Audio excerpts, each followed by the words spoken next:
bohong.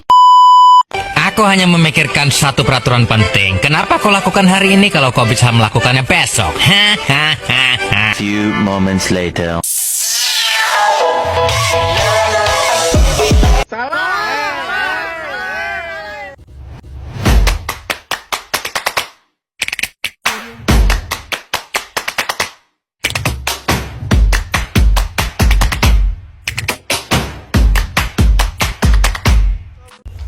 Hai guys, aku Putri dari Prodi Manajemen Bisnis Syariah dengan NIM 22404038. Di sini saya akan menjelaskan tentang perpajakan dan PPh pasal 21 yang saya ketahui dan semoga bermanfaat.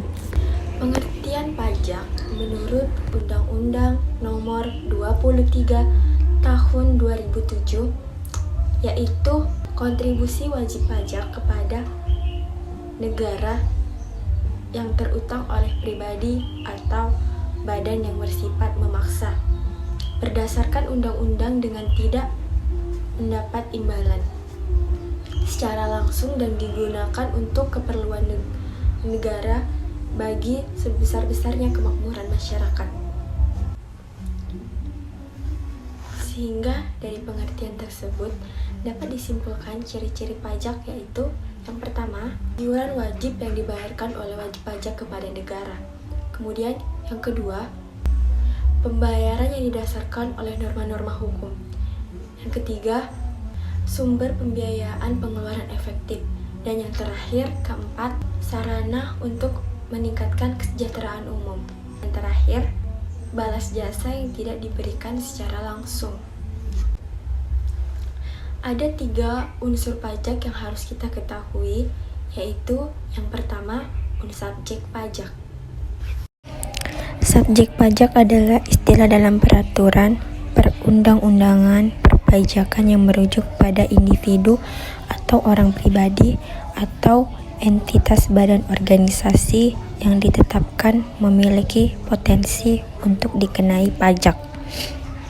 Singkatnya, subjek pajak adalah pihak yang secara potensial dapat dikenai kewajiban pajak. Kemudian unsur yang kedua yaitu objek pajak. Secara umum, objek pajak adalah segala sesuatu, penghasilan, kekayaan, peristiwa atau transaksi ekonomi yang menjadi dasar pengenaan pajak atau yang dikenakan pungutan pajak oleh pemerintah.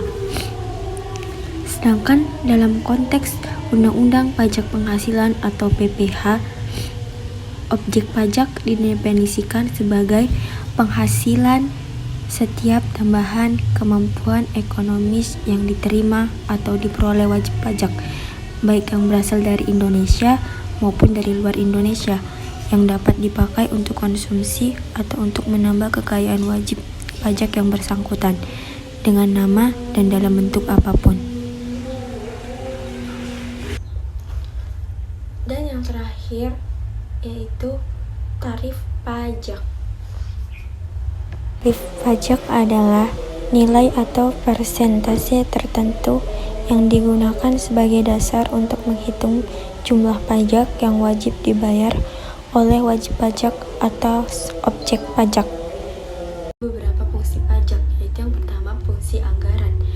Fungsi anggaran menjadi pilar utama dalam wajib pajak karena fungsi anggaran merupakan dari anggaran pendapatan dan belanja negara atau yang biasa kita sebut dengan APBN.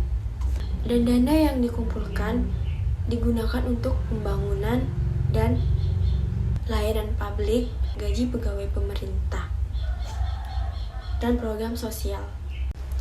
Kemudian yaitu yang kedua ada fungsi mengatur, di mana di sini pemerintah dapat mengatur. Di sini pemerintah bisa mengatur pertumbuhan ekonomi melalui kebijaksanaan pajak. Dengan fungsi mengatur ini, pajak dapat digunakan untuk mencapai tujuan. Kemudian yang ketiga, pajak juga berfungsi menjadi stabilitas. Maksudnya, dengan adanya pajak, dengan pemerintah memiliki dana untuk menjalankan kebijakan yang berguna dengan stabilitas harga, sehingga inflasi dapat dikendalikan. Hal ini dapat dilakukan diantaranya yaitu dengan cara mengedarkan, dan fungsi yang terakhir yaitu fungsi redistribusi pendapatan.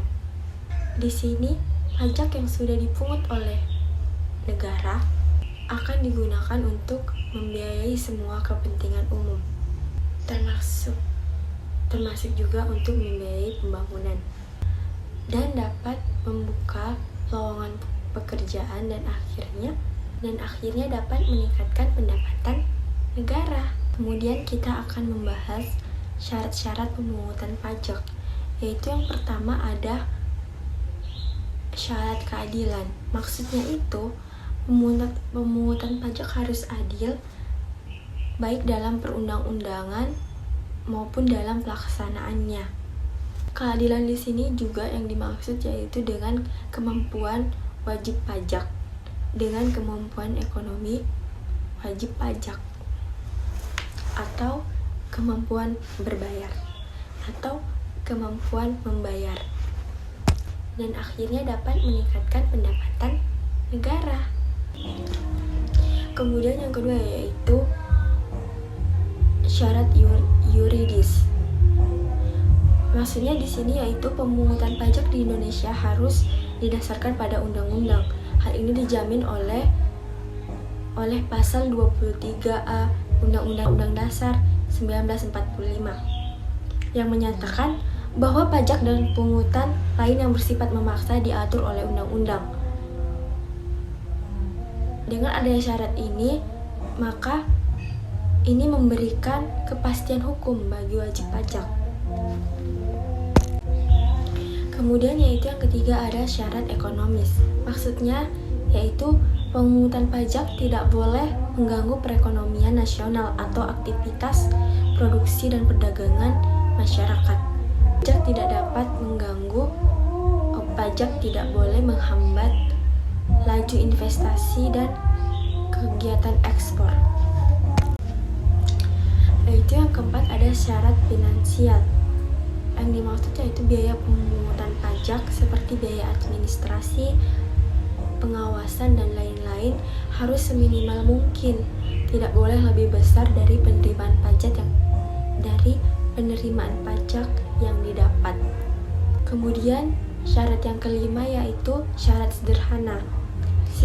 Dimana maksudnya sistem pemungutan pajak harus sederhana agar mudah dipahami dan dilaksanakan oleh wajib pajak, serta mudah diawasi oleh pemerintah. Selanjutnya, kita akan membahas tentang pajak penghasilan atau PPh, pasal 21. Dalam menghitung pajak, pemerintah biasanya menggunakan PPh pasal 21. Apa itu PPh pasal 21? PPh pasal 21 atau pajak penghasilan pasal 21 adalah pemotongan pajak yang dilakukan atas penghasilan yang diterima atau diperoleh wajib pajak atau orang pribadi dalam negeri sehubungan dengan pekerjaan, jasa, atau kegiatan yang dilakukan. Pihak-pihak yang terkena PPh pasal 21 yaitu yang pertama pegawai tetap atau karyawan bulanan. Kemudian yang kedua yaitu pegawai tidak tetap atau tenaga kerja lepas seperti penerima upah harian, mingguan, ataupun borongan. Kemudian yang ketiga bukan pegawai seperti tenaga ahli, seperti dokter, pengacara, akuntan, atau pemberi jasa. Kemudian yang keempat yaitu anggota dewan komisaris atau anggota dewan pengawas. Kemudian yang kelima yaitu mantan pegawai. Yang keenam penerima uang pesangon, pensiun tunjangan hari tua atau jamuran hari tua. Terakhir peserta kegiatan. Objek PPh pasal 21 yaitu meliputi yang pertama penghasilan rutin seperti gaji, upah, tunjangan, dan pembayaran teratur. Kemudian yang kedua yaitu penghasilan tidak rutin seperti bonus, jasa produksi, THR, dan imbalan tidak teratur lainnya. Kemudian yang ketiga honorarium dan imbalan yang sehubungan dengan jasa atau kegiatan. Kemudian yang keempat ada uang pesangon, uang tebusan pensiun, JHT dan THT yang dibayarkan sekaligus. Itu akan dikenakan PPh pasal 21 Pinal. Dan yang kelima yaitu imbalan dalam bentuk natural. Imbalan dalam bentuk natural atau kenikmatan. Yang tidak kena pajak berdasarkan golongan statusnya itu yang pertama, tidak kawin 0 tanggungan 54 juta, tidak kawin 1 tanggungan 58.500.000, tidak kawin 2 tanggungan 63 juta, tidak kawin 3 tanggungan 67.500.000. Sedangkan yang kawin 0 tanggungan 58.500.000, kawin 1 tanggungan 63 juta, kawin 2 tanggungan 67.500.000, kawin 3 tanggungan 72 juta. Ada beberapa ketentuan tarif progresif pasal PPh pasal 21 yaitu tarif 5%, penghasilan kena pajaknya hingga 60 juta per tahun. Tarif 15%, 60 juta sampai dengan 250 juta per tahun. Tarif 25%, 250 juta sampai dengan 500 juta per tahun. Tarif 30%, 500 juta per tahun sampai dengan 5 miliar per tahun. Sedangkan 35% di atas 5 miliar per tahun.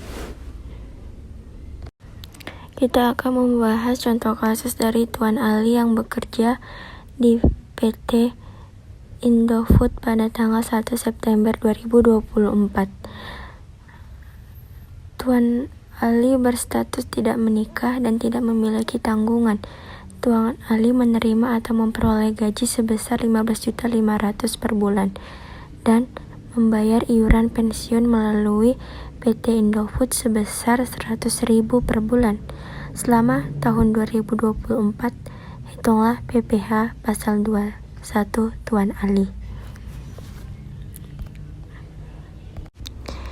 Cara menghitungnya yaitu yang pertama, gaji bulanan 15.500.000, biaya jabatan, biaya yang wajib ada di perhitungan PPh pasal 21 sebesar 500.000 dan biaya pensiun sebesar 100.000.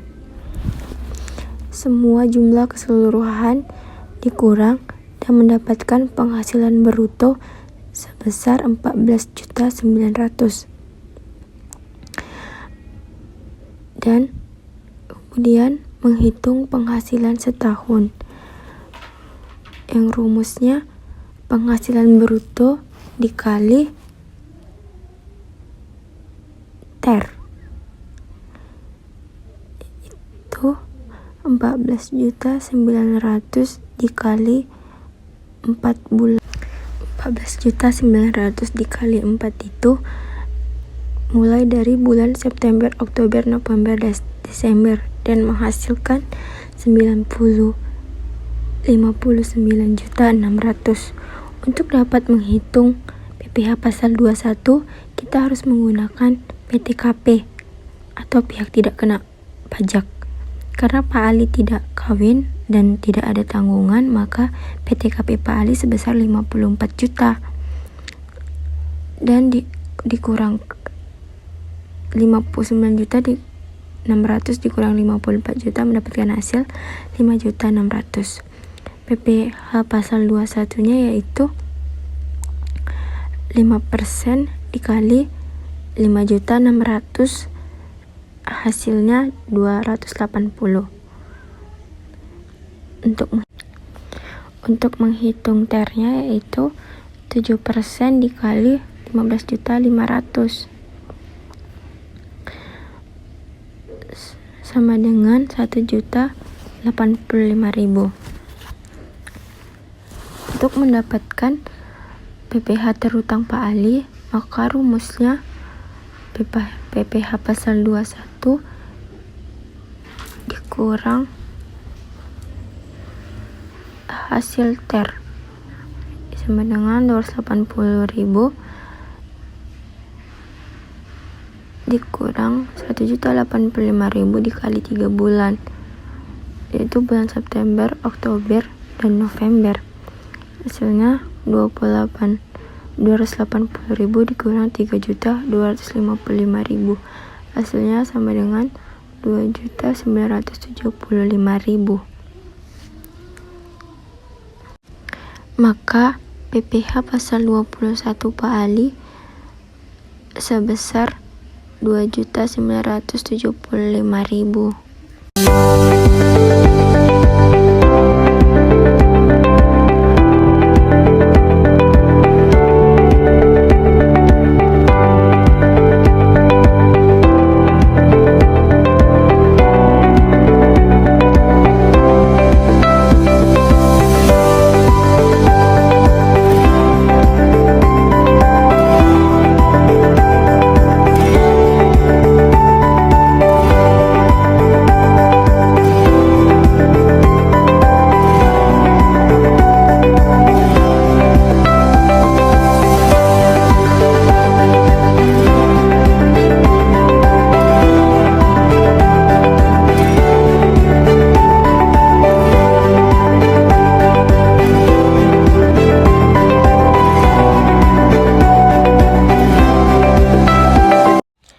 Ada dua jalur perhitungan pemotongannya ringkas, yaitu yang pertama tarif efektif bulanan atau TER untuk tujuan pemotongan bulanan oleh pemotong. Pemerintah menetapkan kategori tarif efektif untuk memudahkan pemotongan bulanan. Kategori ini menggabungkan pengaruh PTKP dan lapisan tarif sehingga memberi kerja dapat memotong secara praktis tiap bulan sesuai kategori pegawai.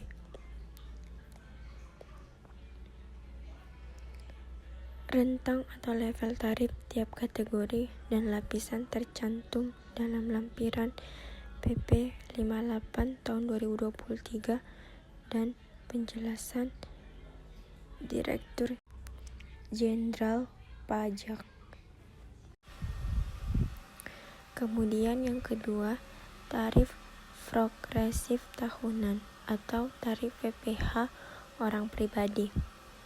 Untuk penghitungan pajak pada tingkat tahunan atau surat pemberitahuan tahunan, tarif progresif pada Undang-Undang Ketentuan Pajak Penghasilan digunakan untuk menentukan kewajiban pajak akhir tahun, misalnya 5% sampai 35% lapisan PKP sesuai ketentuan yang berlaku. Namun, pemotongan bulanan oleh pemberi kerja tetap mengikuti mekanisme TER atau PMK atau PP saat memotong tiap masa. Jadi pemotongan bulanan bisa berbeda cara hitungnya dibandingkan perhitungan akhir tahun. Jadi kesimpulannya yaitu pajak adalah kewajiban warga negara kepada pemerintah yang bersifat memaksa dan diatur oleh undang-undang, digunakan untuk membiayai pembangunan serta kesejahteraan masyarakat secara umum. PPh atau pajak penghasilan adalah salah satu jenis pajak pusat yang digunakan atas penghasilan yang diterima oleh orang pribadi atau badan. Sedangkan PPh pasal 21 merupakan bagian dari PPh yang khusus dikenakan atas penghasilan orang pribadi dalam negeri seperti gaji, upah, honorarium, tunjangan, pesangon, atau uang pensiun. PPh 21 dipotong langsung oleh pemberi kerja dari penghasilan yang dibayarkan kepada karyawan atau pihak menerima penghasilan. Yang memotongnya itu bisa dari perusahaan, instansi, dan lembaga. Tujuan utama dari PPh 21 adalah untuk meningkatkan penerimaan negara, menjamin keadilan pajak, dan memastikan setiap individu berkontribusi sesuai kemampuannya. Dengan memahami dan menganalisis PPh secara benar, baik pemberi kerja maupun pegawai dapat menjalankan kewajiban pajaknya secara transparan, jujur, dan sesuai ketentuan hukum.